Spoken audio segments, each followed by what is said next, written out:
மாலை வணக்கம் நண்பர்களே. இது என் நாடு என் உரிமை சேனல். இன்னைக்கு அந்த நிலாவை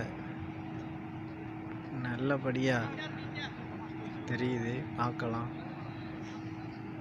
அதை நான் என் செல்லில் வீடியோ எடுத்து உங்களுக்கு காட்டுறேன். எப்படி இருக்கு என்னன்னு சொல்லுங்க நண்பர்களே. மிகவும் அருமையாக தெளிவாக தெரிகிறது. அனைவருக்கும் ரமதான் நல்வாழ்த்துக்கள்.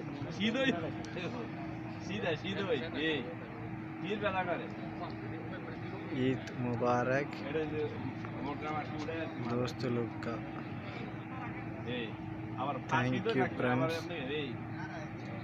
வீடியோ பிடிச்சிருந்தா லைக் பண்ணுங்க, கமெண்ட் பண்ணுங்க, ஷேர் பண்ணுங்க, சப்ஸ்கிரைப் பண்ணுங்க. வேற எந்தெந்த கண்ட்ரிலேருந்து பார்க்குறீங்களோ அங்கே நிலா தெரிஞ்சிச்சா என்னன்னு சொல்லிட்டு கமெண்ட் பண்ணுங்க ஃப்ரெண்ட்ஸ். அனைவருக்கும் வணக்கம், நன்றி.